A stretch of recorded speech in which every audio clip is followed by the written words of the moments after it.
It's bacon time. Hey guys, fair warning. I gave the gentleman very short notice with the link tonight, so I'll be joined a little bit slower than normal. But here comes the Shark Man himself, Hot Take Marko. Marko, welcome to the show, man. How you doing tonight? What is up? I was hoping to get a little prep time. I got this new microphone, so let me know. I wanted to test the sound and how you guys hear me coming out. I promise you sound better than I do tonight. So you're looking good, sounding good. So we'll take it, the hot take kid, as it were. And well, here we go. Screw that guy. I'm kidding. Here comes TJ with his horrible nameplate this week. Navy sucks, and West Virginia is the best team in the whole middle of the Eastern Coast there with TJ can just go and suck that duck right now with that horrible tagline. Anyway, here we go. Welcome to Dad with Bacon, Talking Sports. Let's have some fun, gentlemen. Are we talking TJ, sports or are we talking trash? Oh, what's the difference, my friend? Sports are trash right now. What the difference is, you root for teams that lose. Well, we root for teams that can win, but on good occasions, we lose. Where are the Astros right now, my friend? Where are the Astros? Where are the Brewers? How far did they make it? How are those Cowboys doing right now, buddy? How are those Cowboys doing? Better than the Packers. Hook 'em horns, buddy. Hey, horns. Number 8. Where's that? All where's right. that Rock Chalk Jayhawk? Tell you what, of all the teams I cheer for, one team that's not in the gutter, we see our friend here chiming in from Liverpool. Welcome to the show, my friend. Of all the teams I cheer for, Mark and I actually agree on this one thing. Come on, you Spurs, Tottenham Hotspur, top of the freaking table. Finally, can we hang on and not screw this up? Probably not, but I'm going to enjoy it while I can. All right. I'm done talking crappy, TJ. Welcome to the show. How are you doing this week? Dude, I'm actually doing pretty well. I kind of missed you guys last week. I know we had things that we all had to do, but hey, you know what? It's fun to get back and forth. I know Troy and I about 2 weeks ago took it over ourselves, and we had a lot of fun on that one. But I missed Marko coming back, dude. I actually cried that night. I was like, I missed it. I cried. My wife had to console me for the whole night, and I said, "Fuck this shit, dude." Look, our wives are more important for many reasons, of course. But no, glad to have you back and glad to talk a little trash with you here as well. Our resident Toffee fan here joining us. I'm sorry that you're an Everton fan. We'll pray for you, buddy. It's gonna be a long season. No way around that one. But hey, I'll tell you what. I cheered for you guys when you played Liverpool at the very least, and it just didn't go well in that last derby, did it? So, but anyway, we go back to our normal show progress here. We have the Rangers, we have the Diamondbacks, we have the show that most people are apparently complaining about, but I'm frankly excited about. TJ, I love your hat tonight. We're here. We're aligned right now. Go Snakes. But I'm going to go to you, Marko, first. What are you watching for in the World Series, and what's going to happen in your opinion? So I think this is going to be the World Series nobody watches. I think it's going to have bad ratings. I think the Arizona fans aren't supporting the team. It's going to be it's going to be a weird one. But I think the Texas Rangers are going to follow suit, and they're going to win their road games. Okay. And I'm just, Game 7. I'm open for a Game 7. I think I'd rather have the NL win. So I'll be cheering for the Diamondbacks, but I don't know. It's going to be a disappointing World Series as far as sports events go. The ratings will be low, and the excitement's just not going to be there.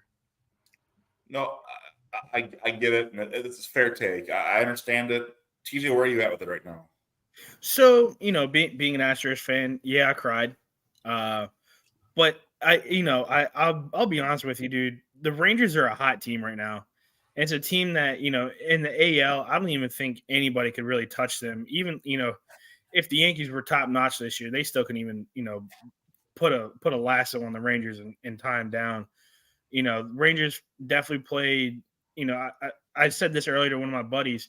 I feel like the Rangers gave it their all against the Astros, and I don't know if they're at 100%, because they threw the kitchen sink and more at the Astros. And, I don't know if they're truly 100%, where the Diamondbacks kind of just made this look a little easy. I mean, you went to Philly and you won 2 straight in Philly. That's kind of hard to do behind a crowd that, they're always negative towards the opposing team. But, the Diamondbacks made that look nicely, right? Yes. Yeah. So, I think the Diamondbacks are more well-rounded right now. I see this go 7 games and the Diamondbacks in 7. I mean, and that's I feel 100% about that, because Diamondbacks are just, I don't know, they've got something that I don't think the Rangers do. So what the Rangers have is experience, and that's what you look at this team right now. Corey Seager, Max Scherzer. You've got some guys there have been there, done that. They've been in these situations before. The Diamondbacks are looking at this coming out party, right? Merrill Kelly, Zach Gallen had their fun in the World Baseball Classic. Corbin Carroll's come out the process of the whole season and said, hey, no, guys, I'm for real. Gabriel Moreno came out. He got a chance to come from Toronto to get a starting job now here in Arizona. And dude's showing up and showing out. So looking at this whole team, it's a lot of guys who've been overlooked and kind of been the outcasts, or they've been or the overlooked in Arizona, and the kids are playing. And so I look at Arizona as a team that, even looking at Paul Thewald, their closer, traded from a contender in the Mariners to the Diamondbacks at the deadline. Like, there's a lot of pieces here. You look at the Diamondbacks, say, look, they got that chip in their shoulder for the right reasons. The Rangers spent a ton of money. They sucked last year. They were terrible. And here they are now, and they've had that calm, cool, collected approach all through it. End of the season, they got their playoff berth. They were excited. And now they've come through the playoffs. They've just been methodical about it. So I'm looking at this. I think it's going to be a fun series to watch. I think that baseball fans who don't watch this series are not really baseball fans. If you like baseball, you're watching this series.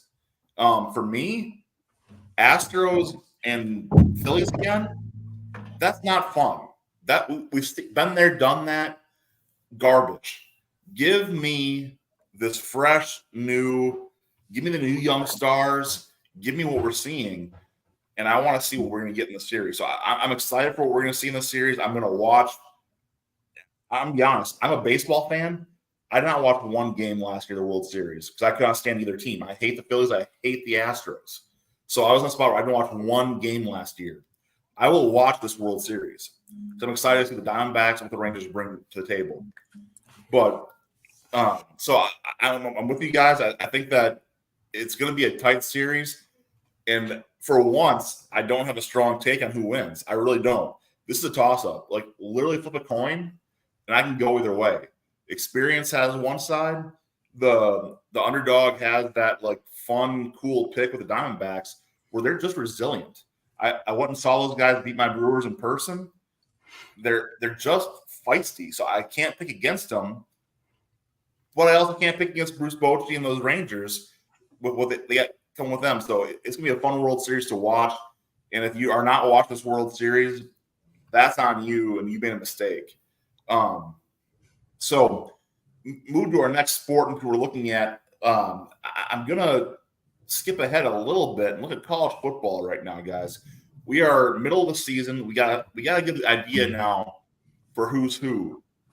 And so if I'm looking at college football, what has been the most surprising disappointment to you to this point in the season? Marco, starting with you. I'm not really disappointed. Well, Okay.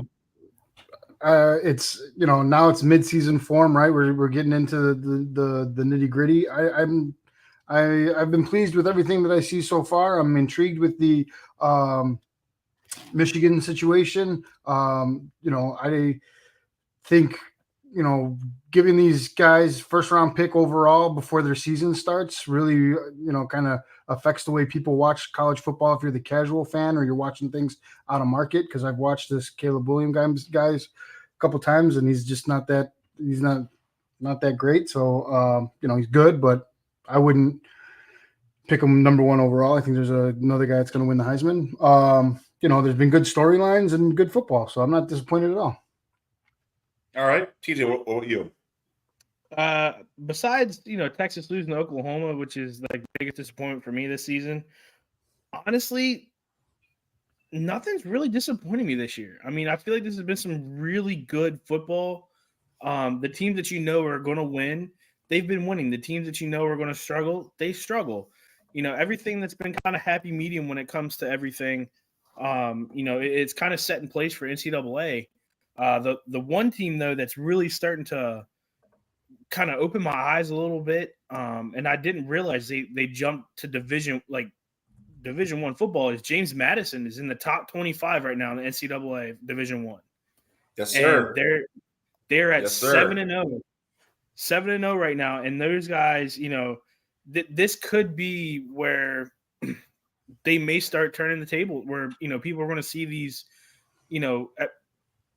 FCS teams that were running the tables, in their divisions. They come Division I, Right. and they are top tier caliber for FBS. So I think this is the team that, tell you right now, you really got to look at them. And the other team that kind of surprised me, they just came to Annapolis and whooped the living snot out of Navy, is Air Force. Those guys are really, they're well put together. They're undefeated.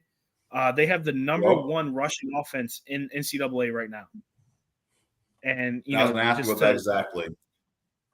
Dude, that was, the game itself was amazing. Just the pageantry of Navy Air Force.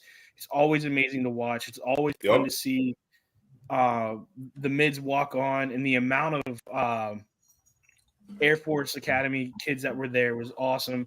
And then go to a Navy hockey game right after. Women's Navy hockey played women's Air Force hockey, so Air Force was just everywhere in Annapolis. So it was awesome to watch.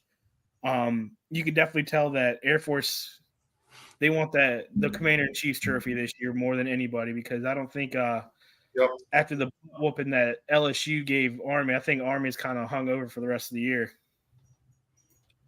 Well, and talk about Army, fun storyline this week. They're joining the AAC. They're approved to join the AAC next year. So they're going from unaffiliated to being in conference play. I think it's a good move for Army and the academy as a whole athletically, but breaking tradition there a little bit. So interesting to see how that will play out. For me, looking at the overall college football landscape, I think the Big 12's newcomers are going to be my surprising disappointment.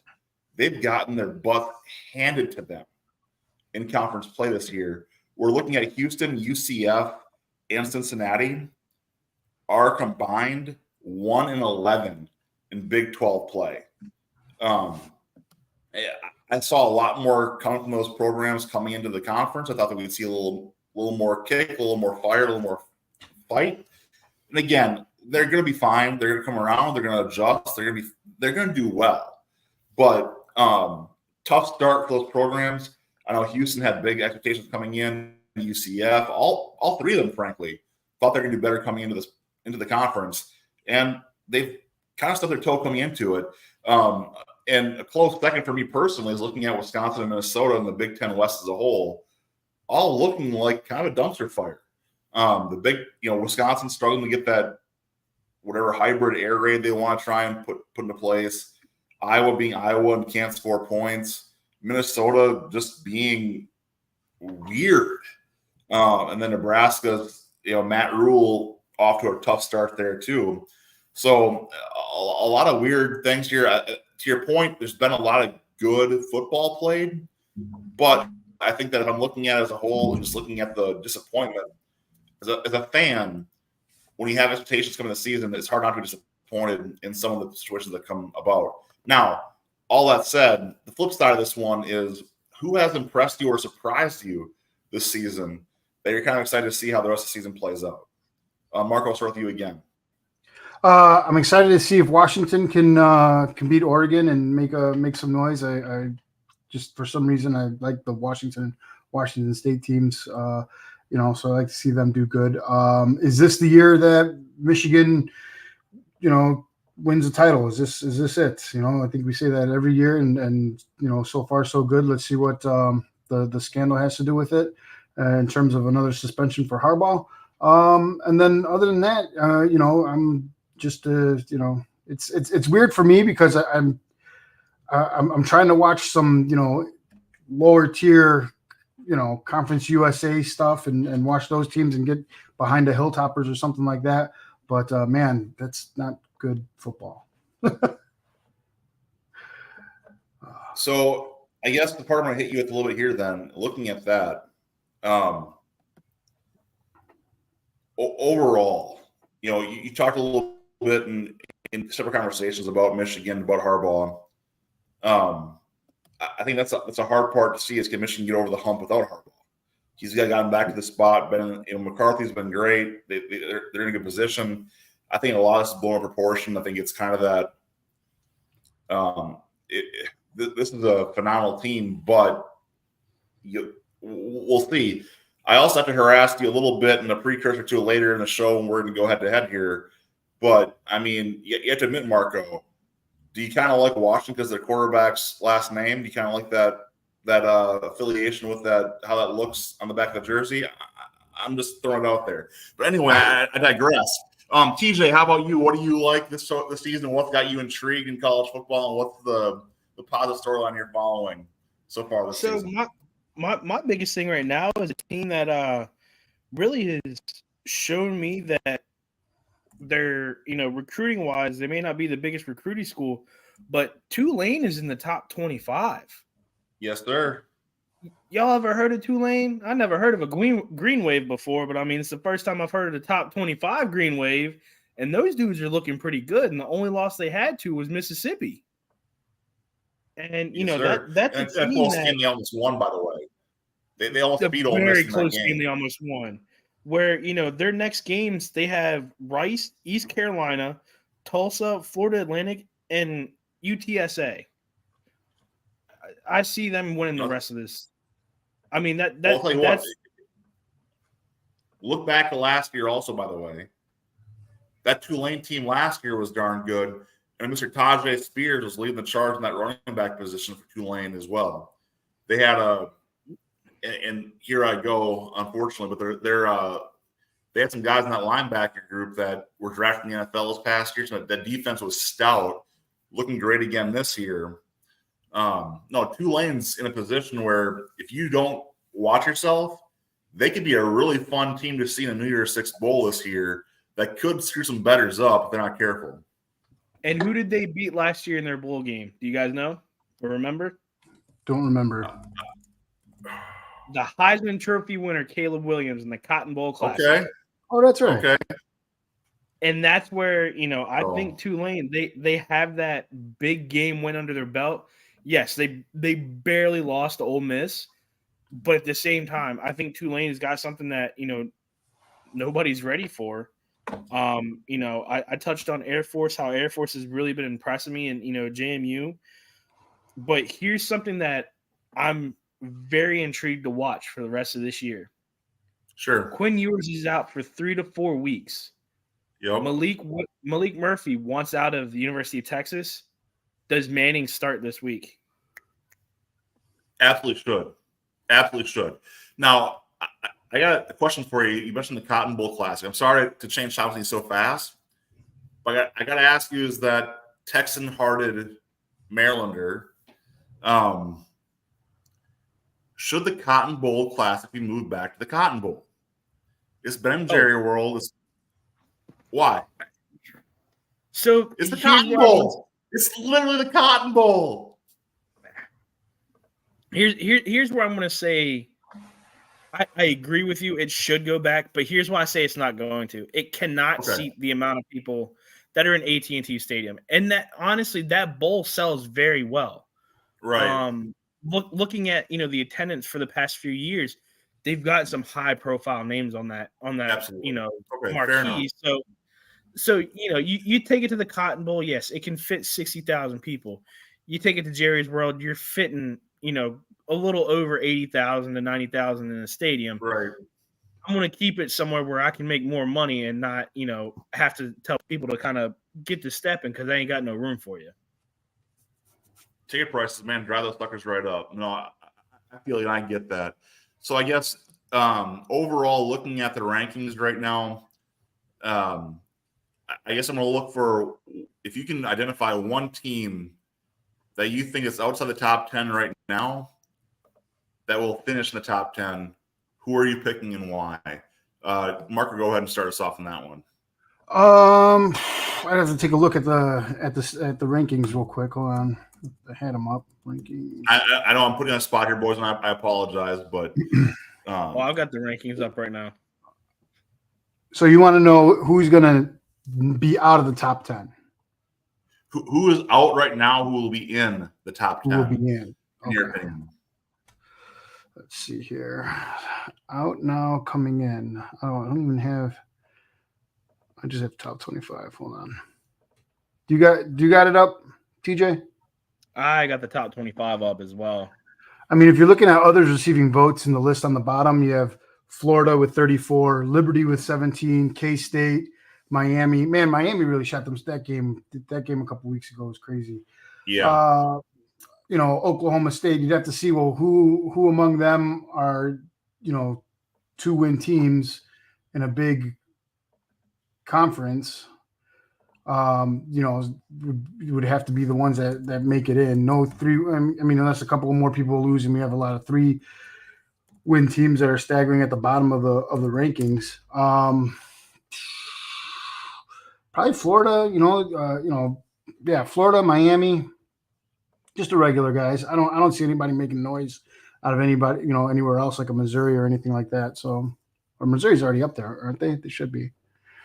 Well, I'm saying going into the top 10, not even top 25. I'm saying if you can get someone in the top 10 who's not there now, and just kind of segueing to you here, TJ, I'm looking at Missouri, North Carolina, and Louisville.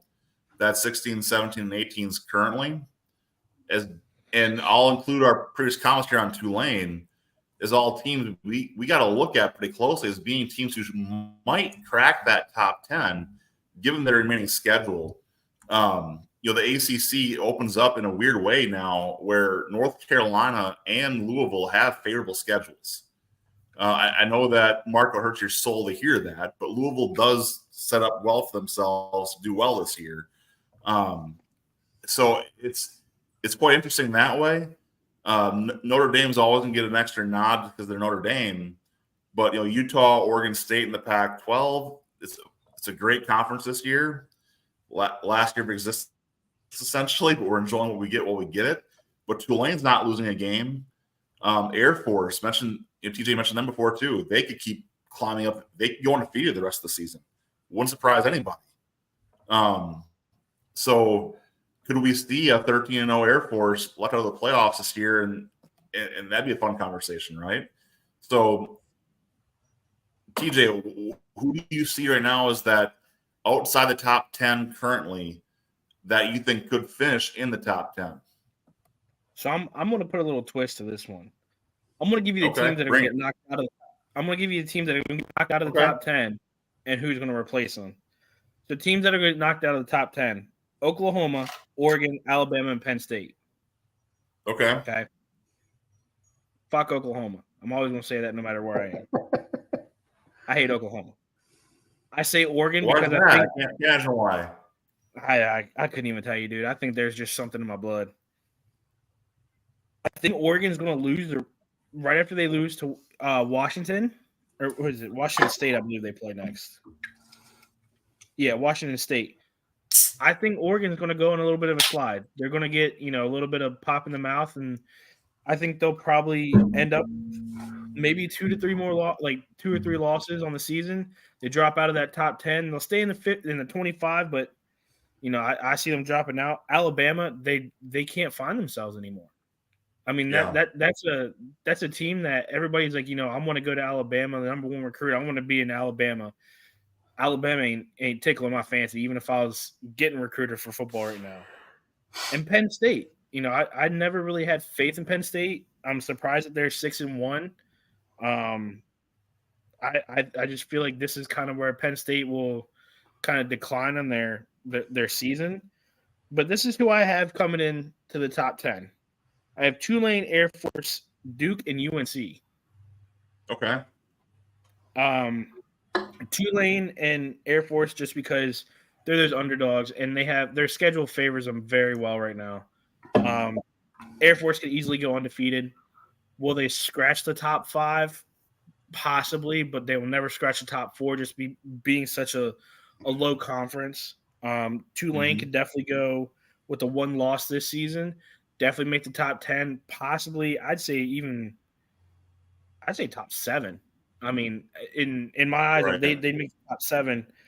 Duke coming off of a loss, yeah, they're 5-2. I think they can crack the top 10 because they definitely got something. In USC, 1 loss this season, they're 6-1.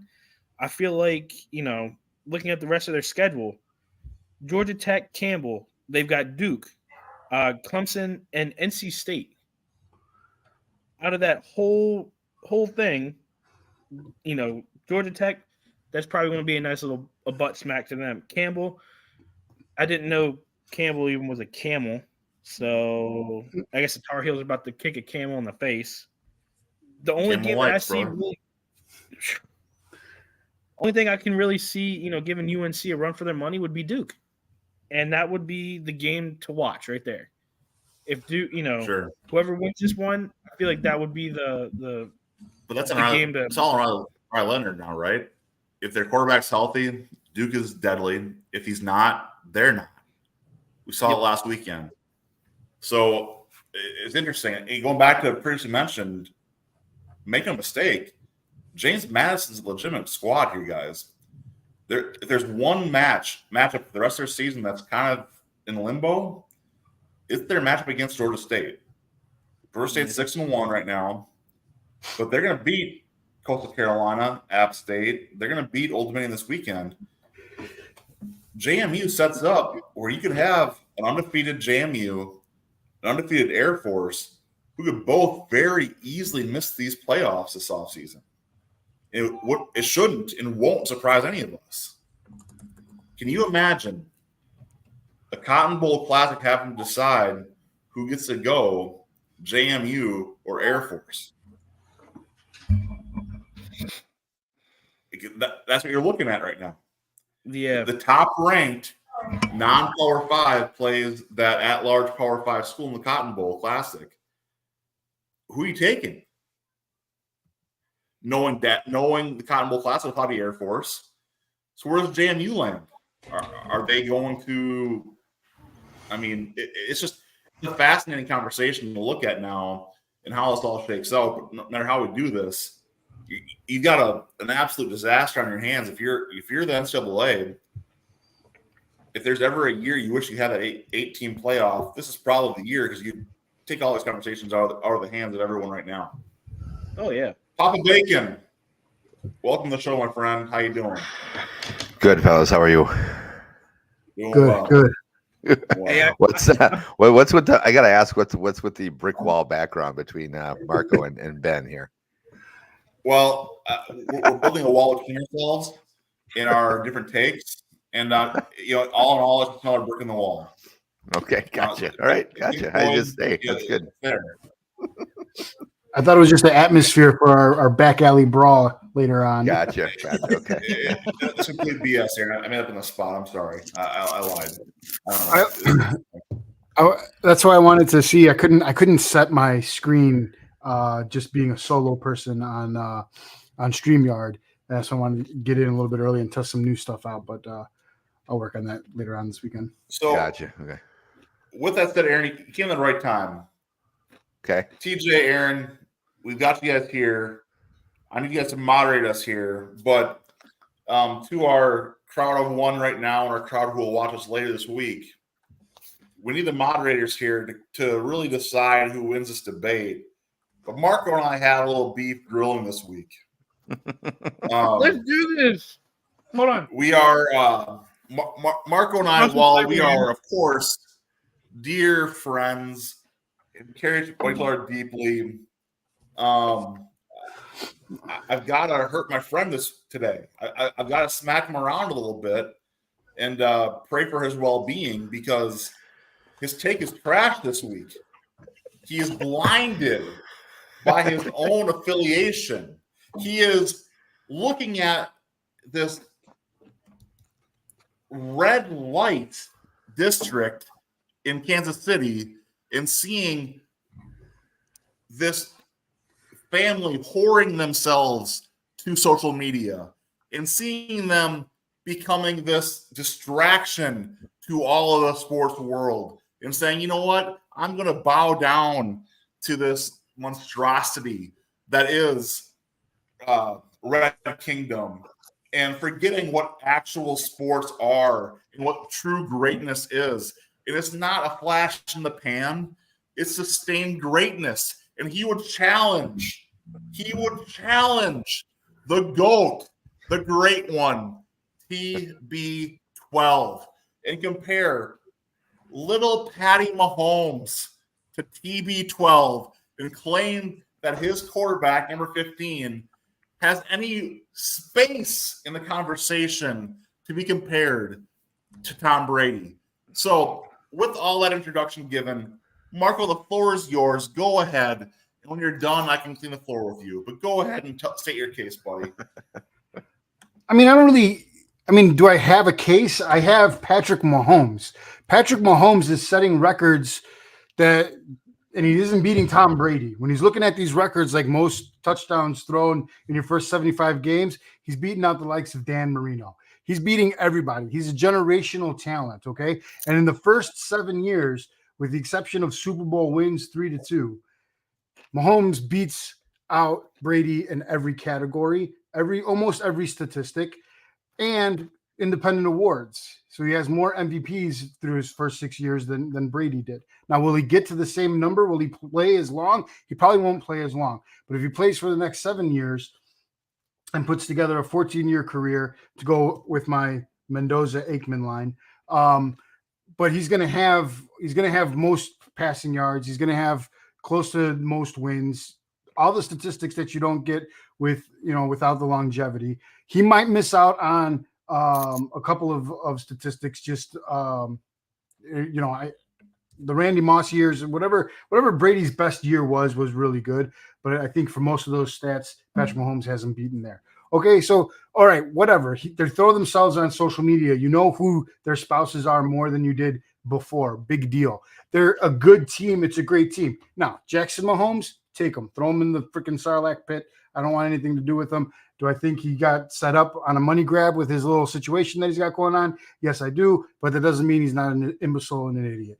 Get rid of him. But you can't fault these kids, these Gen Zers, for doing what Gen Z does, making the most out of all their opportunities that they have and do great things with it. So if you're upset at the craziness and the fame and the shenanigans that are going on, everybody's doing it. Every team's doing it. Everybody's got a podcast. Everybody's trying to do what the Chiefs are doing. The thing is, the Chiefs are doing it the best, and everybody likes them.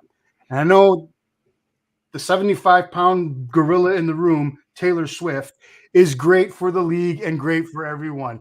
Do you know how wasted I was in the first half by taking a shot every time they mentioned Tyreek Hill or a shot of Taylor Swift? Yeah, it was great. It's a wonderful partnership. It's a wonderful distraction to let the Chiefs defense go under the radar. It takes attention off of the federal rape crime your golden child's brother has. Or whatever the situation is, assault. And we're watching Taylor Swift and we're winning football games. You hate us because you ain't us. That's my case. Well, Mahomes, I hate you for a lot of reasons. I hate you for a lot of reasons. Let's go a little deeper here. What I heard here was a lot of ifs. If he plays, if he hits this, if Patrick Mahomes hits those numbers, then I will talk about him being compared to Tom Brady. If But he's plays tracking. long enough. He's tracking to it. What we do as sports fans is, I mean, if he does what he's been doing ever since he started playing, then he's going to be the best ever. That's what that means. I mean, so if he continues to do what he's done for the last 6 years, for another 10, he's going to be Where have I heard amazing. this before? Aaron, where have we heard this before? Aaron Rodgers' first 6 years playing as a starting quarterback beat anything ever seen in the league ever. Aaron Rodgers is still a great. Is he the best ever? No. Well, that's because So he lost. you know, He's 6 a loser. years in the league. Because he's a No, loser. Marco. He's a great loser. I He's shut the up greatest for you. loser. Marco, I shut up for you. Shut up for a second. I know you're Chicago. It's hard to do, but shut up for a second. All right? So here's the reality. We've all seen this. We've all seen flashes in the pan. We've all seen championships happen. We've all seen these things. Big Ben got 2 Super Bowls. Get over it, all right? Like, congratulations, KC. Got over the hump. Trent Green set records in KC at first, all those yards he was throwing for a while. They couldn't get the Super Bowl, though. They couldn't win the playoffs. Congratulations. Here's your flowers. If Mahomes can sustain it, if Mahomes can show me what the team he's got now with those trash wide receivers, if he sustains it when Kelsey's done playing sports as his potential future wife is making more money he can ever make in his career, then, logic here, Marco, and it's hard for Chicago, then I will discuss Patrick Mahomes as being a great. Until then, not if, until then, he is still a great quarterback with a lot of questions. I think Mahomes is one of the most accurate passers. I think he is one of the best passers in the league's history. That part I agree with you on. But to compare him to Tom Brady is asinine. It's insane. Tyreek Hill, Randy Moss, leveled. Gronk, Kelsey, leveled. What's your argument now, bud? It's gone. It's gone. Brady made crap wide receivers look like all-stars. Crap. Julian Edelman, trash. Trash without Brady. Wes Welker, trash without Brady. I'm getting to you, TJ. I'm getting to you, buddy. I promise. I promise. So, Danny Woodhead looked like an all-pro player. James White, all-pro player when playing with Brady. Brady makes the team around him look better. So far this year, what I'm seeing from Mahomes is those players look like who they are. Trash. Brady is better than Mahomes right now. That's where I'm at. TJ, what you got, bud? So I'm going to kind of divide this. Hey, hold on. My screen's this way. This way. You're going to pivot, bud? You're going to pivot? Little friends I'm pivot on me? Okay. Little pivot. Your argument is very valid there, Ben. Okay? And I'm coming from a coach's perspective. Marco, you're going to love me for this one. As a coach's perspective on this one, yes, Tom Brady is the GOAT no matter where you go, okay? That was back when the dinosaurs were on the age. You were back in the generation now where your athletes are more susceptible of doing something spectacular to where back in the day, yes, a one-handed catch was once in a generation. A one-handed catch nowadays, they hit it left and right. Mahomes has the ability and the technology because now we are not using pen and paper to show you, hey, your last play, you threw an interception and you're drawing X's and O's on a binder. But there's also a D3 quarterback that came out of Chicago and won, making the NFC North look good right Against now. the Raiders, son. Against the Raiders. Who were projected to beat them. Hey, come on now. Hoyer has not won a game in the league since, 2016? Your tagline's trash, TJ. Your points are invalid. Aaron, what you got? Okay. Sorry. Okay. Who is this? See, I hate this stupid Facebook user thing where I can't tell, and I don't have it up. Is Troy on there, or who's? I'm not synced. Troy is on here. I don't know if that's wake up, him. Aaron. I don't know. Yeah, I don't. I may. Sorry if I looked like I was half asleep. I'm not. I'm actually a little more awake than I usually am for the show. So, okay. So, okay. First of all, yes. What is Troy? Okay. It is Troy. Okay. First of all, TJ, yeah, your tagline is trash. Okay, that's just knock that off. That Badgett is better than whatever. I'm not. He's not better than Love. No, knock it off. Yes, he is. No, he's one not. game, he's better.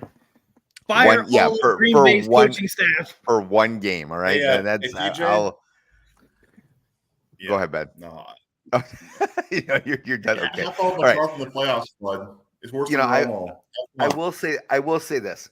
And yeah, Hoyer's lost like 17 his last 17 starts, hasn't he? By the way, you were talking about that. Yeah, I think he's like 0-17. Like, the last time he won was against the Bears, so that's why they were saying they thought, which is also the reason why I picked the Raiders to cover last week and got completely embarrassed in that pick, but along with most of my other picks. Anyway, so yeah, I'm going to say this.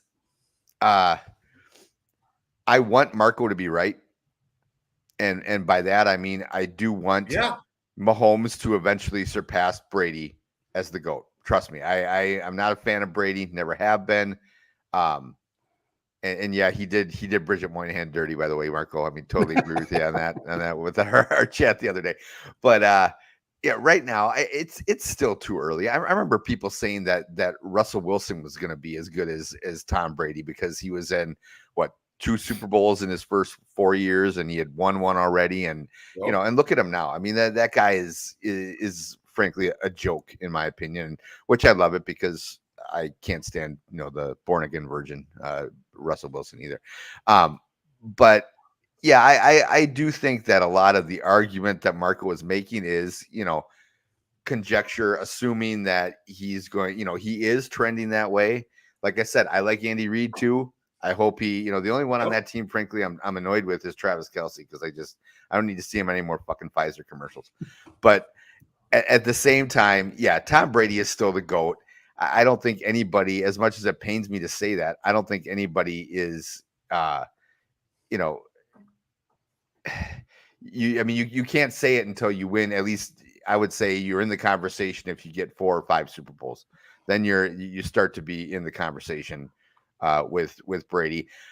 I will say though, and this is going to be a whole nother argument, and I don't have the any stats necessarily to back it up because this is just opinion.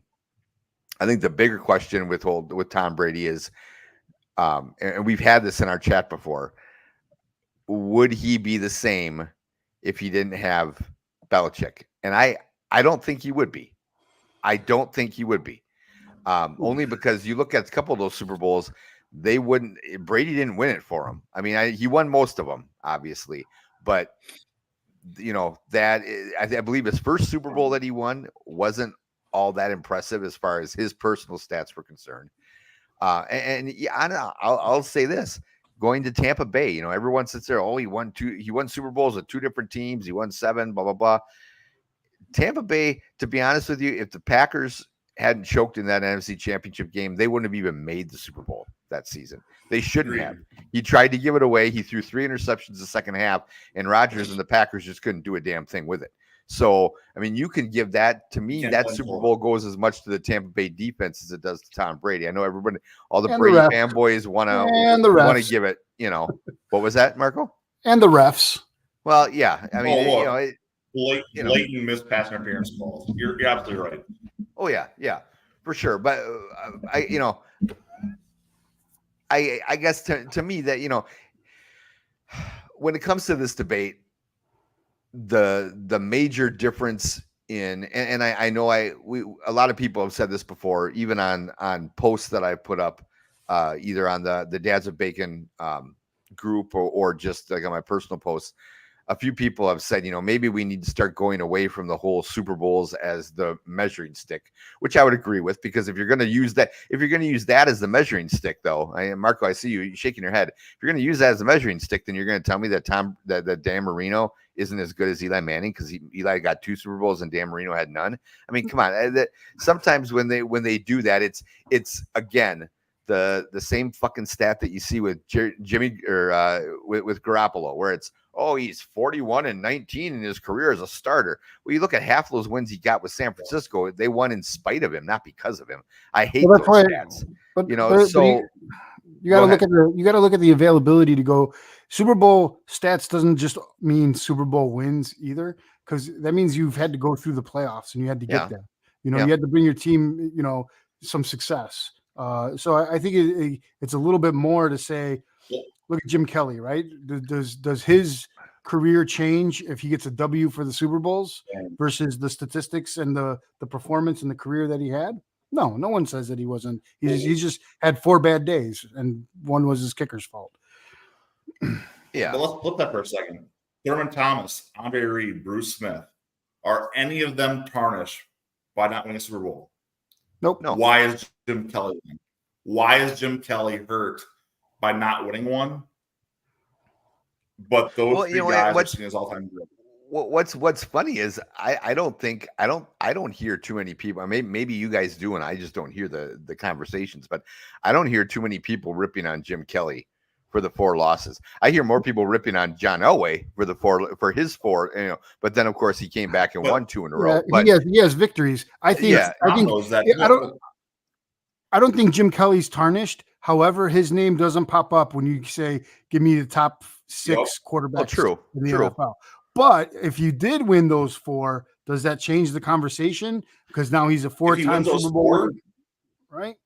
Oh yeah, if he wins those 4, I think if he wins even 2 out of the 4, I think if he has a couple Super Bowl wins, I think I don't know if he gets into your top 5 or 6, but he might. I mean, you can make an argument that he might be in their top 10. Do we pay more attention to those teams, those Buffalo Bill teams that went to Super Bowls? Absolutely. Say, wow, that was great because they won because they won. And I'm not saying that's right, because they had great teams. I mean, I think people forget how hard it is to go to 4 straight Super Bowls. I mean, that's insane. To be able to do that. I mean, obviously, yes, you're known as chokers, which I don't think is right either. I mean, some of those teams that they played were, powerhouse teams, but they didn't go 4 straight times. I mean, they lost, I think they lost to, obviously the Giants was one. Dallas, I think, was another. Dallas twice. Was it Dallas twice? And then was it the Niners, or was it Washington that they lost? Who they lose to the other one then? Niners, I think. Was it the? Yeah, I mean, it was. I feel like that whole decade, it was either from the NFC was either the Giants, the Niners, the Cowboys, or Washington was maybe one of the other ones that was always in it. But yeah, I just I don't think it's fair to that people, but I'm sure I've done it before too. Probably in a joking way, especially giving Troy crap. But at the same time, it's not easy to go to 4 straight Super Bowls. I think people need to remember that. It does help to have Bruce Smith and Thurman Thomas. What was that, Ben? It does help me have Thurman Thomas and Bruce Smith on your team, though. Well, yes, and Andre Reed was no slouch either. So, exactly, yeah. Okay, well, what did I miss? Sorry, guys, my son had a hard time getting to sleep, so that's So we breezed through baseball a little bit. Okay. Stuff in college football. Breeze past hockey and basketball starting up. By the way, go Bucks! Getting that first win of the season tonight. Yep. So, just finished now. 117, 118. But yeah, overall, we really focus more on college football and the World Series, focusing towards that. And really segued into our debate on Tom Brady when he came on. So that's where NFL started. So right now, honestly, we're really at previewing this week's games is really where we're at sequence-wise for our agenda. So okay.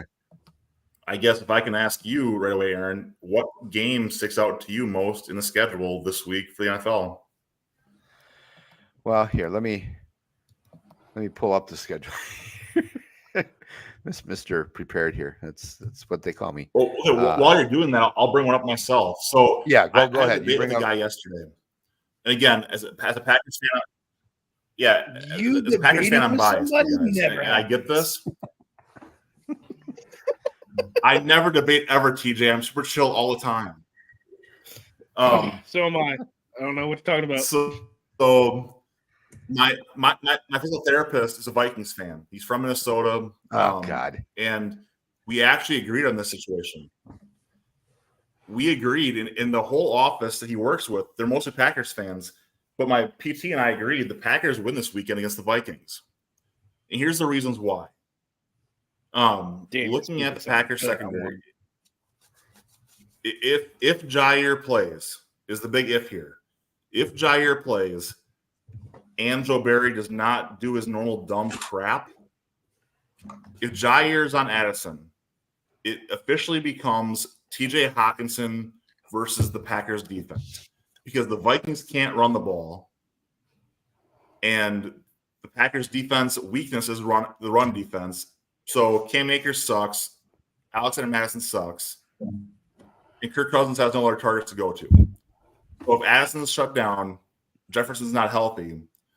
If you shut down Hawkinson, is Jefferson's on IR, isn't he? I thought he got put on IR for 4 weeks. Yeah, he's out. He's on IR.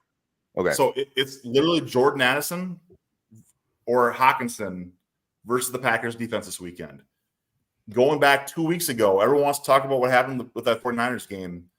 But I can tell you right now, being there in person, the Vikings were embarrassing in Chicago 2 weeks ago. They looked pathetic. The Bears were somehow more pathetic, and TJ's savior in Bajan threw a pathetic noodle arm throw to cost the Bears the game in the last 2 minutes of that one. So all that said, I'm looking at this game and saying the Packers matchup-wise have the matchups to beat the Vikings this weekend. Vegas actually agrees with me on this one. My Viking fan friends here agree with me on this one. The Packers beat the Vikings in Lambeau on Sunday. Even though I agree with common sense, we should lose based on how we're playing, but the Packers will win based on the matchups this week where these teams are at right now. Okay, am I taking that question? I'm assuming so. Yes, please. I'm going to say whatever you and your chiropractor and everyone in the office was on, whatever you were taking a little taste of. I want some of that because I have absolutely zero faith that this team is going to win this weekend, and I'm afraid it's going to be an ass kicking. I put it this way: if they can keep it close, if the Packers can keep it close, then then it's anyone's game to win, and they've been doing that, with the exception of Detroit. They I think every single one of their losses, 3 other 4 losses have been one score losses, kind of like the Vikings so far this year. I mean, they really haven't gotten destroyed by anyone that they lost to. But I just, and this is one of the things I love about social media, and maybe it's all fans, but especially Packer fans, is when you go in a Packer fan group, and you make a statement that's critical of the team, immediately you're either a fair weather fan or you're a hater or whatever. And I got so much shit this past week on one of the groups where I went on there and I just basically said, "Hey, Packer fans, just remember the Buck season starts this week, so you can all have something to look forward to." And people were like, "Oh, and why are you asking?" I mean, first of all, they were accusing me of saying stuff that wasn't even in the damn post. It was like, why are you demanding people be fired? I'm like, what the hell? People can't read. What's your problem? The point is, it's not. Look, and if we went back to our prediction show at the beginning of the year, I said the Packers I thought would be 8-9, maybe 9-8. I could see a 7-10, but I really thought 8-9 was right around 500. They could still easily do that right now, but so I'm not looking for Super Bowl. I wasn't expecting, honestly, even playoffs. What's bothering me right now is the fact that for the last 4 weeks, we've scored a total of 6 points in the first half over 4 games.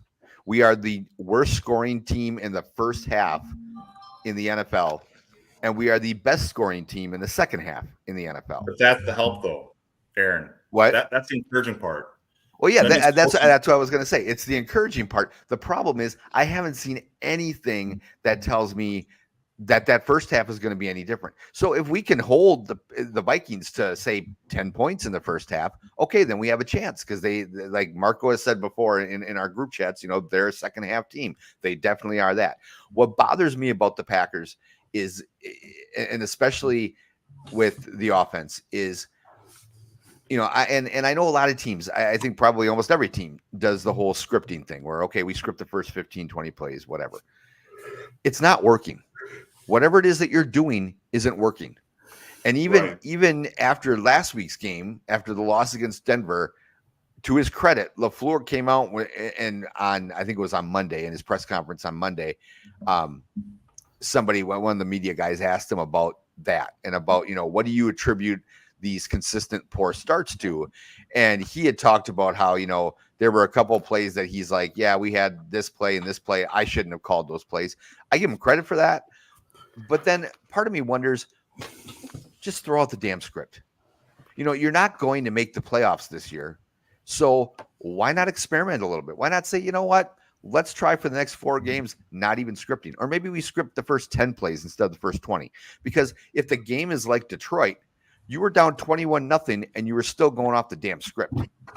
I mean, that's how bad it was. Like the first 3 drives were 3 and outs. And so all of a sudden it's like, oh, okay, we're to play 11 on the script and we're down by 3 touchdowns. Maybe though, maybe we need to start changing something up right now. That's what bothers me.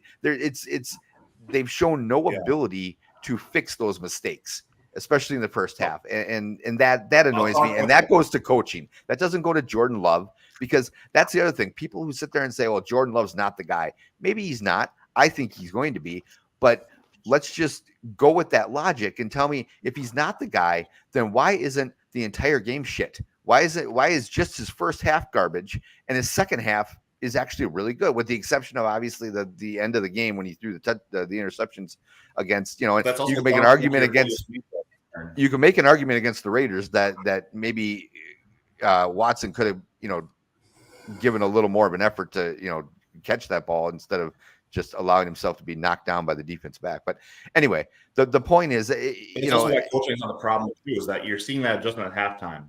Like going at halftime, they are different. And so I agree with you.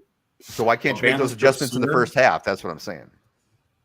I get it, but it's also not that easy all the time. And it's not just a Packer problem. But you see other teams though making adjustments in game. Not always. Not always. Like, it's not but there are teams that do.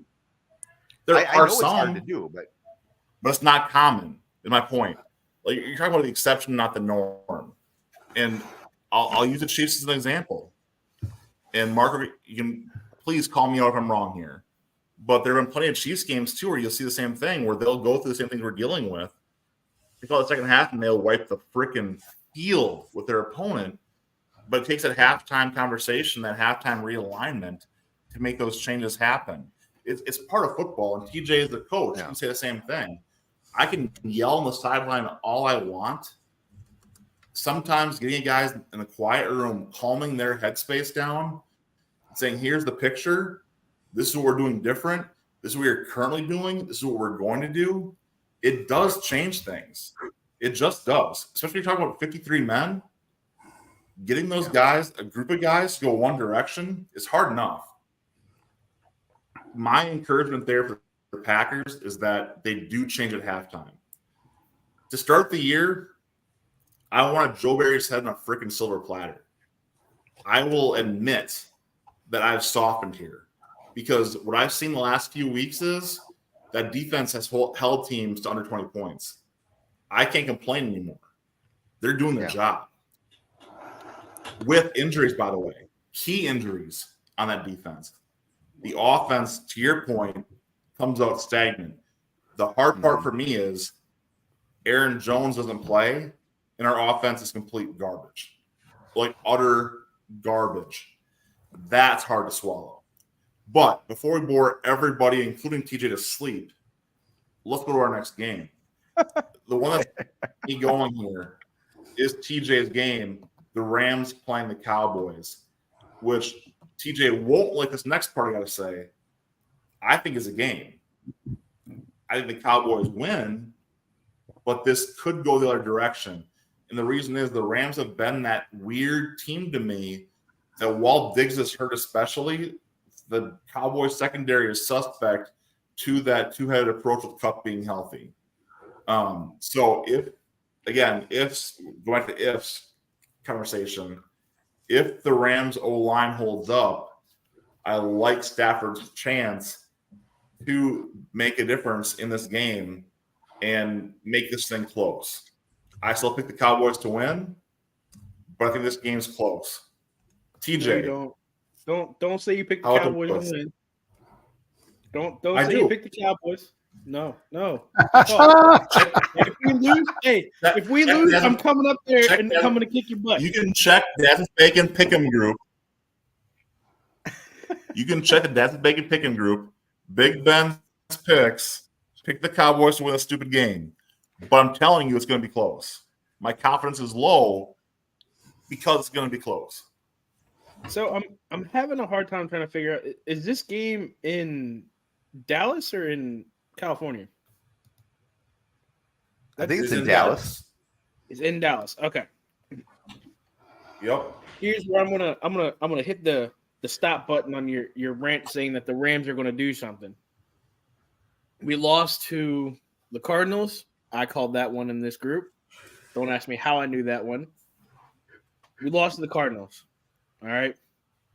We lost to the 49ers, which at the time the 49ers were just a fucking steamroller going to the NFL. And I'm very surprised that they're kind of starting to lose a little bit of fizzle. Rams, yes, they are looking like a team that could potentially, do something very good towards the end of the season. Not right now. They're coming to a Dallas team who was hungry after losing to the 49ers, saw how embarrassed they got, and I think they've kind of, off of the bye week, I think they're ready to play, lights out football for the rest of the season. Now, do I think they're going to beat Philly? Hell no. I think Philly's got something, they lost to the Jets, but I think Philly's still going to take the NFC East completely and will come in second. But I don't think the Rams have anything for Dallas at all. Do the Cowboys pull a trigger and get Derrick Henry? Hell no. Ooh. Hell no. Hell no. Really? Hell no. If we bring a Tennessee Titans player to Dallas, I will take my Dallas jersey and stomp all over it. I don't want All right, toxic guys, people. write that down. I want video.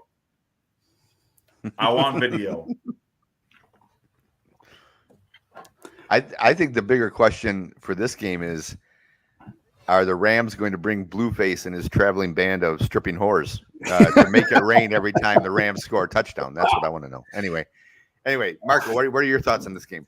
I'm sorry. I'm sure Debbie's still in Did you Dallas, give a prediction? Did you give a prediction or not? No, I didn't get a prediction. I think the Rams stopped the run a little bit better than Cowboys fans are expecting, and I'll take the Rams to win, even though they're like 6.5 point dogs. I think the Rams are going to win. I was surprised, honestly. I thought they were going to win last week, against Pittsburgh. I mean, Pittsburgh is one of those teams I know that's kind of up and down. They can come out and surprise you, but I thought they'd put on a better show. TJ, though, did you give a prediction? Are you predicting a Dallas blowout here or what? I don't want to say a blowout, but I say 24-6. Oh, okay. It's kind of blowout, but whatever. That's fine. That's a blowout. Bacon sucks. Okay. What'd you say? Bacon sucks. Oh. Don't be sour. A D2 quarterback is better than a D1 quarterback whose last name is Love. Ain't nobody got love for Love. Don't be sour that you're wrong, like, all day today. You've been good so long. You're just bringing the the low cold all day today. You know what? I will stop you right there. You have been rooting for teams that always lose. The Kraken just lost. I heard a high heat. Y'all bring that low cold.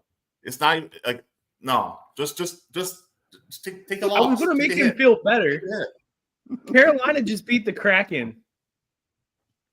Kraken are having a tough season, guys. Kraken are not feeling it this year early on. Yes, the Kraken lost in overtime to Carolina. Yeah, but at the same time, anytime he roots for a team, they always lose. So I'm going to continue with that phrase. Okay. I'm not wrong tonight, though. All right. Okay. So, Marco, first, Kansas City's at Denver this week. So is there another game besides that, since we were kind of talking about games that stood out to you over, throughout the entire league? Obviously, yes, you'll be watching that game since you're a Chiefs fan, but is there another game? I mean, Chiefs, I would think should handle that one pretty easily. Is there another game that you're looking at like, this might be a pretty good game this week? Saints and Colts, right? The Saints are my sleeper team. I've been keeping an eye on. Yep. They're both 3-4 division matchup. In a dome, of course, because it's Saints and Colts, but it's in Indy. So that one's going to be a good one. And then Steelers Jaguars should also be a good game. See, and that's another one of those where I was looking at that one thinking the same thing, but then I was like looking at the Steelers this year. Did they give everything they had in LA last week? Are they going to let down against Jacksonville? I guess the two games that stuck out to me, because Minnesota and Green Bay certainly didn't. That sounded expensive. Yeah, I know. I don't know what the heck that was. Anyway, so that was kind of weird. Okay, so the two games that stood out to me are Cleveland at Seattle, and this one, only because one team seems to be maybe kind of righting their ship, and the other team is struggling right now, especially with injuries, is Cincinnati at San Francisco. Yeah. So does Cincinnati continue to kind of go on a more positive trajectory winning in San Fran, or does Brock Purdy get his head out of his butt and actually start performing back to the way he was? I didn't see the injury report, so I have no idea what Debo. I know. Brock Purdy might be out. Oh, Purdy might be out.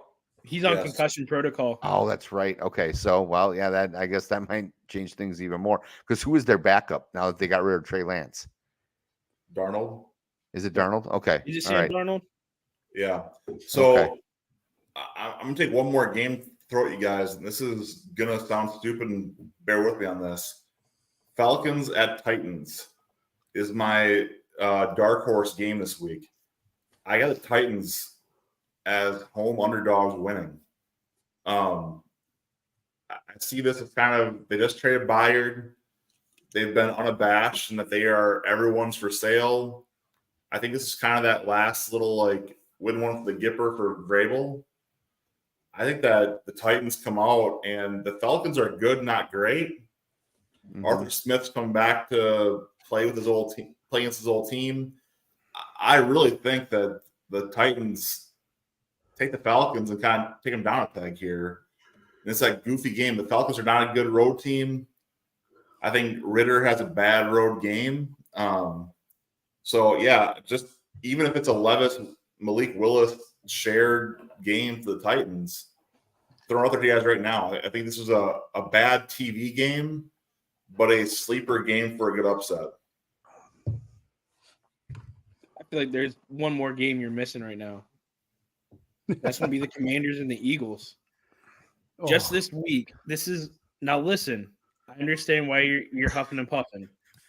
Commanders. I always love when TJ goes, now listen. No, listen, guys. Listen. Okay. We're listening, TJ.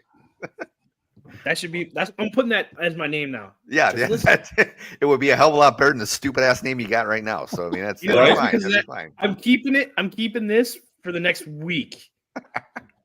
Okay, fine. Okay. All right. What's your take on the game here?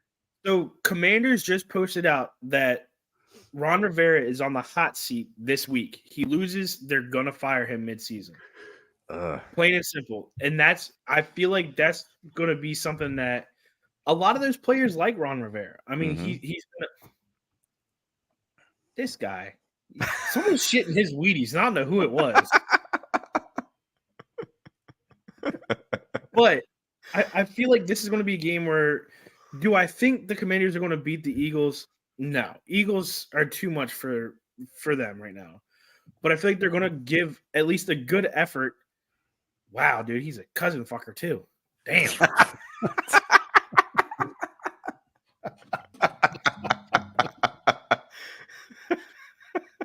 Hey, Division 2. Better than Jordan Love. Okay, so TJ, now if they, well, okay, so you just said they basically came out and said if they lose, they're firing Ron Rivera. Yes. So do you think if they actually keep it close and they, I think then maybe they give Rivera another week or what?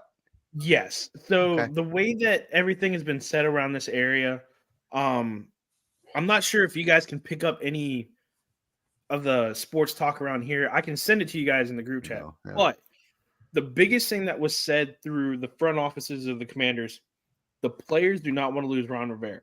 Sure. They feel like with the new ownership, everything that's going on, it'll give a spark of life to Ron Rivera. And I believe that as well. I think this season was just one of those kind of, all the big news happened, let all the hoopla hurrah go through, mature from that one, go to the next season. I want to say they give Ron Rivera at least 2 weeks before, but you go to Philly, you say, hey, you lose to Philly, you're out. That's kind of a shitty thing to say. Yeah, you might as well just fire him right away. You might as well just let him go down. Yeah. I mentioned this before. Ron Rivera to Chicago is the most logical to me.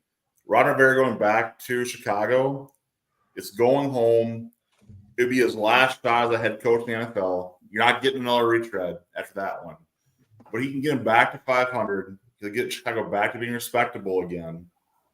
They'll give him a good long leash. He'll have his chance to build a respectable, disciplined Chicago Bear team just to get fired when they miss the playoffs for 4 more years. And then they'll bring in that true offensive guy to go get that quarterback they need to get. But, I mean, I think Rivera is, unfortunately, he's that Marvin Lewis-like head coach. Likeable, good dude. Like, even as a Bears guy, I still like him. Like, Singletary, I hate. Ron Rivera, I like. See, I think Washington's going to have a couple other distractions, though, right? So Chase Young and Montez Sweat are trade fodder. And maybe differently than the way it's explained here, maybe there's a backlash against ownership or the new ownership, and they, why don't you, shit or get off the pot? What's the point of keeping Rivera when you have Bieniemy waiting in the wings? That's why they brought him over. That's been the plan, even before the ownership was official. I think this is going to be this game's going to be over by halftime, and Ron Rivera will be the first victim of the coaching carousel of the NFL. Now, Marco, this is my question to you. Now, knowing that you are a Kansas City Chiefs fan, do you think Bieniemy is ready, though? Yes, he's had those opportunities, and as an offensive coordinator, do you think pressure-wise, coming in like middle of the season to a team that, pretty much said they did not want to do any of his workouts or anything like that, do you think he's ready for that completely, or do you think it gives him he needs a full year under his belt before he's the Commanders are ready. The Commanders are ready for that, right? So who's not on board? Trade deadline. Let's get rid of him. Get him for whatever you can. A can of goalpost spray paint for all I care. If he's not part of the program, he's part of the problem. And then get these young guys up, start to see what you got, and get ready for the rebuild. And I think he's ready for that.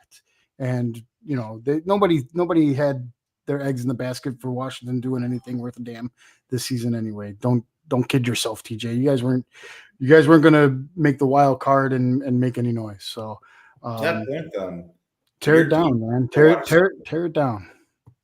Jahan Dotson's been a non-factor in that Washington offense all season. Yeah.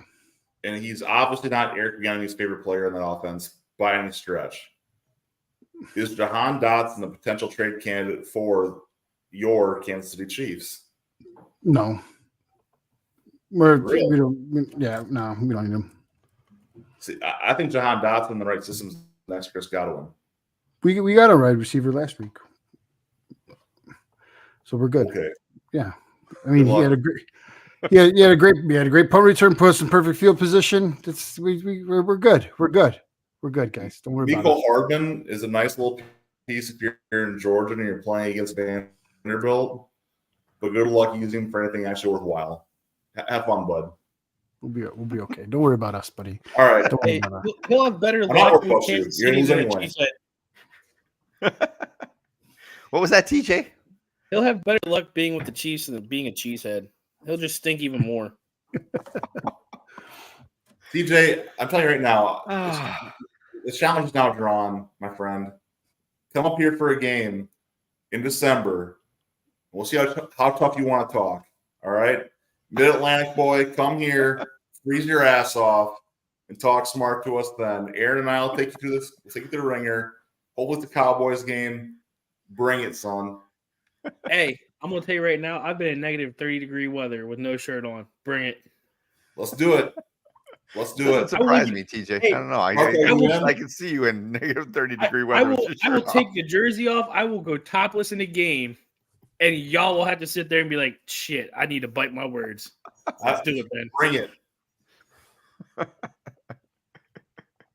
Oh, looks like we got a little chippiness here in the do you guys have the game on right now? No. Oh no. Bills, Bucks. Okay.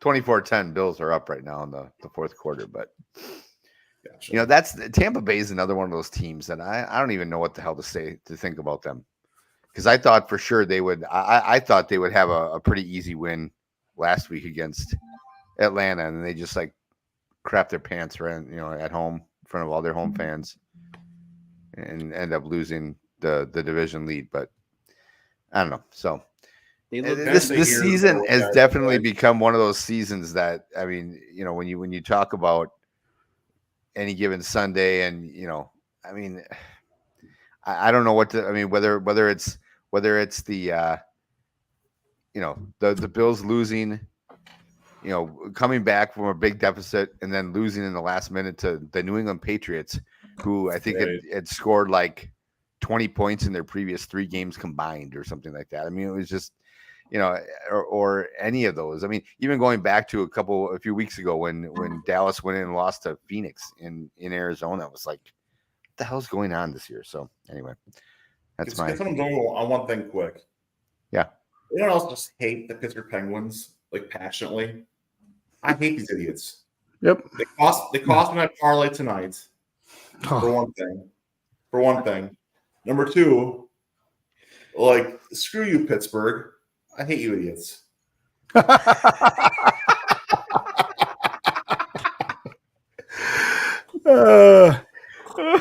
Second only to Chicago. Like, screw you, Pittsburgh.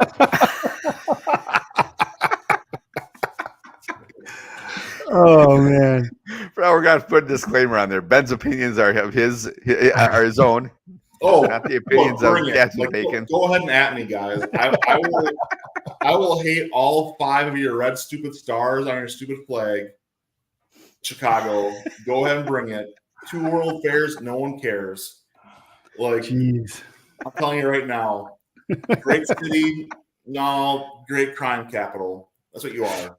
So, Pittsburgh, like, I want to cheer for you. You are built in our image, but you suck. I just hate you so much. I don't foresee a Packer Steeler road trip anytime soon for I was going to, honestly. My van getting wrecked on our trip to West Virginia for the wedding canceled my Steelers Packer game in November. I was going to go do that, and that's not happening now. So What happened Unfortunately, here? Wait, what happened?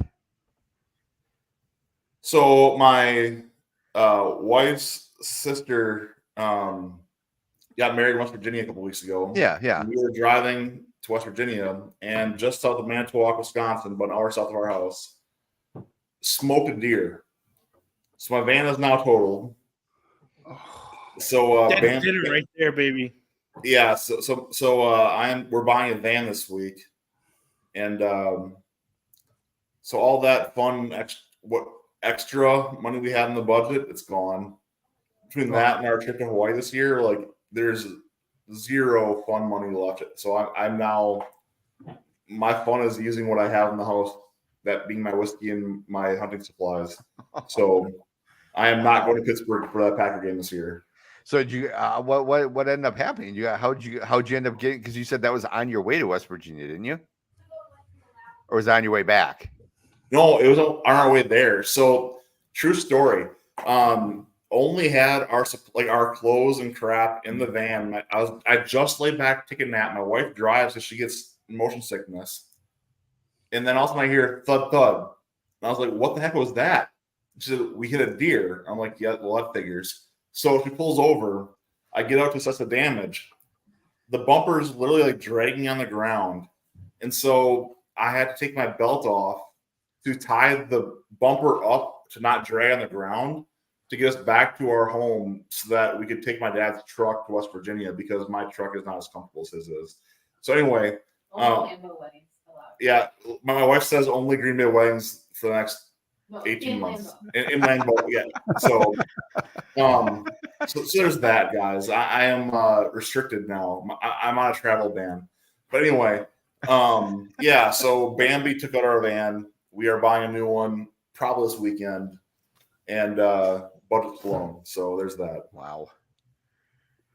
That sucks. Yeah, well, screw you, Pittsburgh. Screw you, Bambi.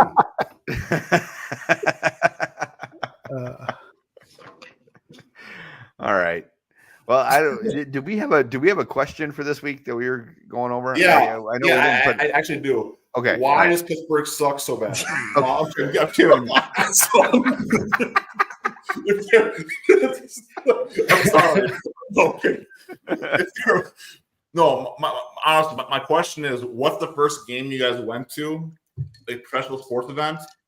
Who'd you go with, and why? What sticks out to you in that memory? Ooh. Well, I'm gonna say, now I don't remember the exact one because I'm the oldest one in this group here. So I was probably about 5. So this is 42 years ago. So he watched the T-Rex versus Velociraptors. Big Roots really that impressive? DJ, you should take that on the road. Go get in Ben's minivan and you go on the road. Take that on the road. Okay. Yeah. Anyway, so hey, at least I'll swerve and miss a deer. Yeah, no, it was Packer game.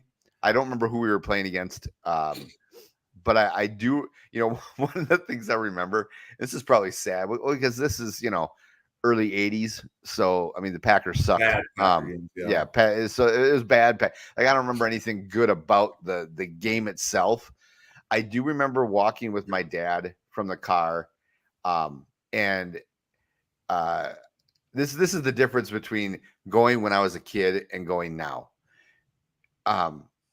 There used to be, if you walked to the stadium, you could see like this haze of smoke above, like it almost looked like there were low clouds coming down over the stadium. That was any game, whether it was sunny out or not, because of how many people smoked at Lambeau Field. And obviously back then smoking was allowed. It wasn't, a big deal. And I always remember my Uncle Rogers, he always smoked cigars. And he smoked these I don't remember what kind they were or anything like that. I don't think I ever even asked him, but they were these really sweet smelling cigars. And I actually always liked that. It always seemed, the wind always seemed to blow where it was like right in my face, but I always kind of liked it. So, but yeah, unfortunately I couldn't really tell you like what game it was. I just remember it was a Packer game because we had season tickets. So Marko, how about you? Yeah. I mean, I remember going to a Bears Packer game when I was little. It was cold. I believe the Bears won because it was the 80s. I went to a Cubs game with a neighborhood kid and his family when I was real young. But just one of the things that I remember, and this is just a sign of getting older, is just the cost of going to games. Like the ability as a kid, my kids want to go and his buddies want to go to the games, and it's like it's a $50 excursion. When I was little, I was able to get into the bleachers for $9 at Wrigley, and that's the biggest ticket now in town. So nothing really stands out. I never got to see Michael Jordan play. Seen Ryan Sandberg play. Was there for the home runs with Sammy Sosa and McGuire. I've seen Wayne Gretzky play. Stuff like that kind of stands out, but nothing really particular. That's me. Okay. TJ, how about you?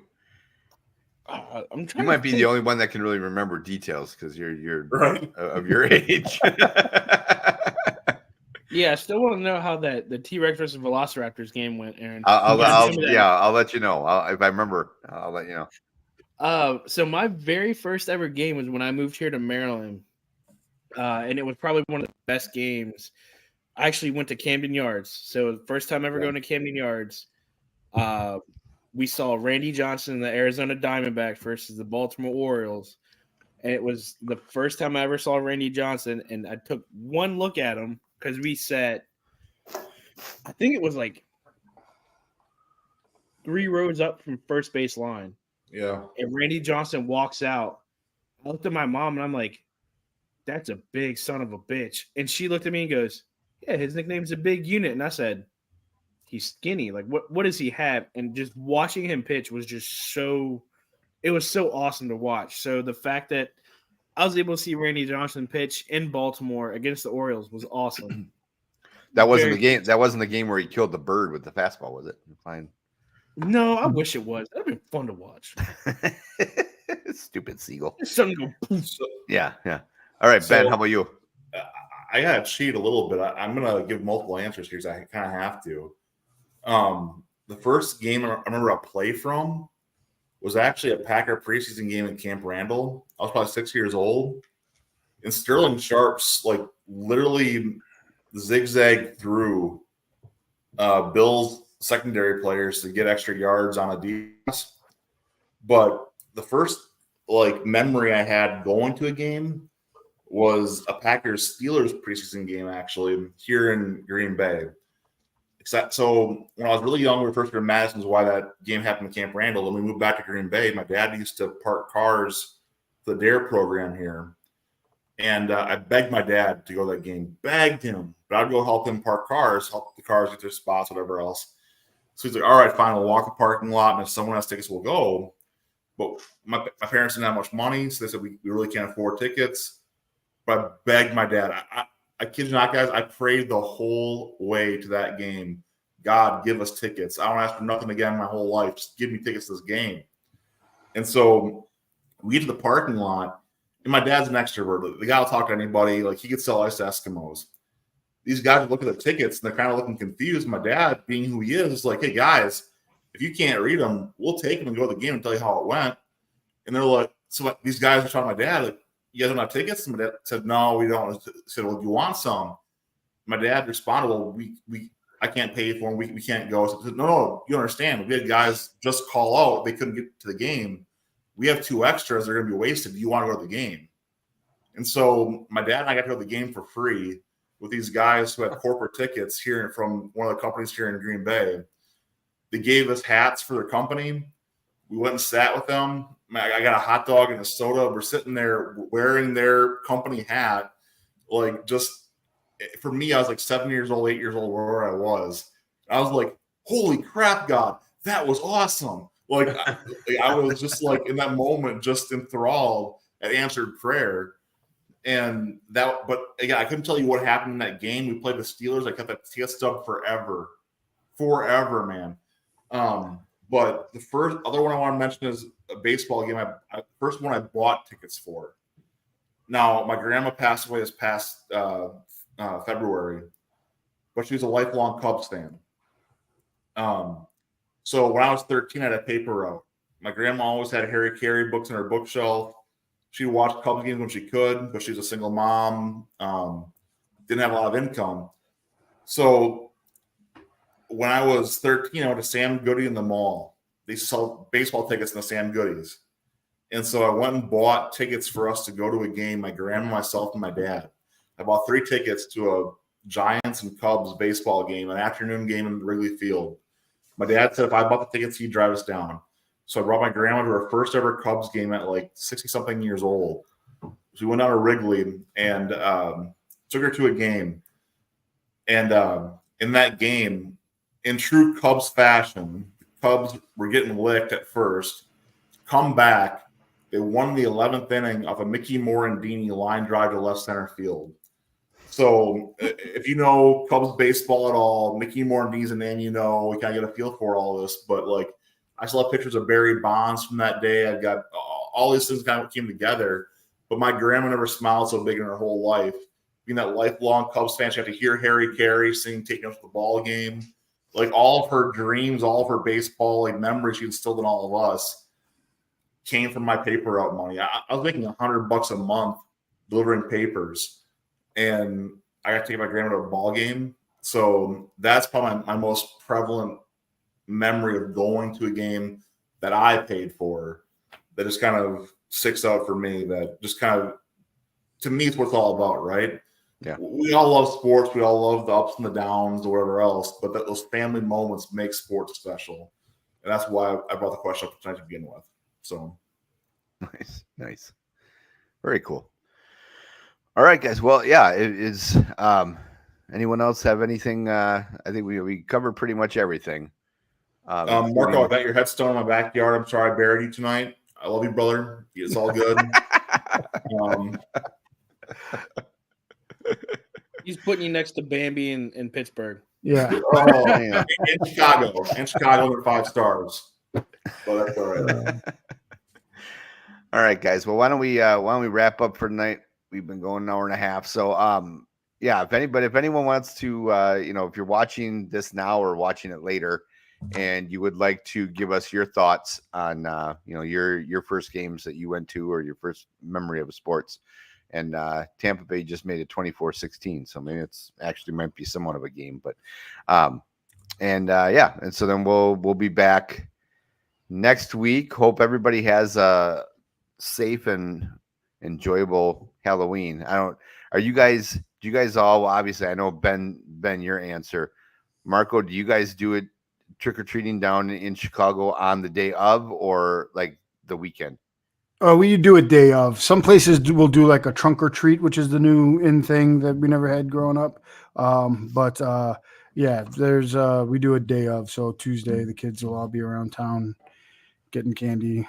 Now is your son, is Jax, does he still go trick-or-treating or is he too old? No, yeah, no, he's a senior, so he's not into that. And then my younger kids are getting, like, Jonah, my youngest, isn't sure he's going to do anything at all. And then my daughter, she's dressing up with her friends. They have like a group Toy Story costume, which is pretty cool. And that's fun. Fair call out to anyone who's watching as a younger individual in the Green Bay area. If you wear a pillowcase with a red top on it, and also a tampon, and say you're a period and you come at 9:00 on Tuesday night, I'll give you all my candy. Say sorry. You say, "Oh, I'm your period. Sorry, I'm late." You win Halloween. So. Wow. My aunt sent me that meme. I was like, that's too funny. So just throwing it out there. There you go. All right. TJ, how about you guys? Do you guys do it the day of or the weekend before? So we definitely do the day of because my neighborhood loves to just have like Halloween parties. Like the end of the cul-de-sac will always have like a bonfire going on or something like that. Oh, nice. But so Friday, Saturday, and Sunday, we've got 3 truck or treats that we're going to.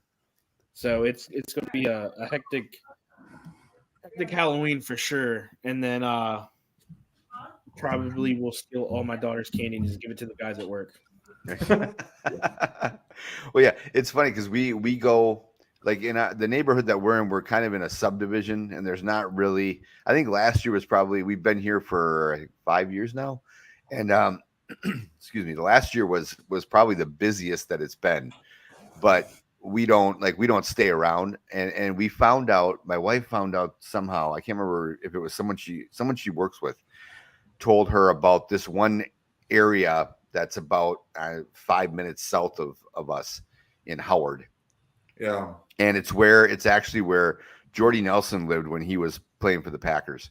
And her coworker said, "Oh yeah, they really do it big time, like in that whole area. You know, you'll probably hit 20, 30 houses, and they'll, you know, I'll be giving out good candy."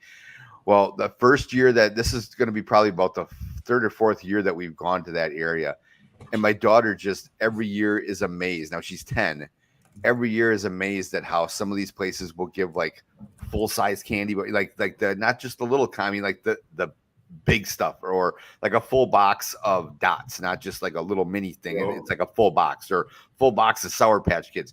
And it's so funny to watch, because we'll be walking down the street to somebody else's house, and some kids will be walking past, and my daughter will be like, "Go down 2 houses down. They're giving like full candy bars. Go check it," you know. And then she'll go up to another house and be like, and then she'll be like, "Can you believe that house down there? That they're giving like a full thing of Hershey's, like a big candy bar." And it's like, okay, you know, you don't need to tell other people what their neighbors are. You know, they're going to think you're trying to embarrass them. You know, you don't have to do that. But anyway, so I hope everyone has a safe and fun Halloween. Stay away from any candy that might be suspicious, obviously. And we'll see you. My favorite part of Halloween.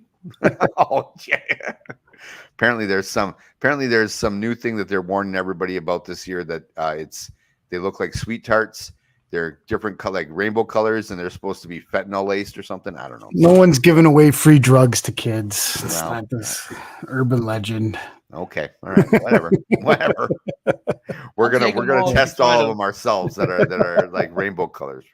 My wife and I are gonna do that. So, all right, everybody, have a great weekend, and we'll see you all next week. See you. All right. Yep. Take it easy, guys.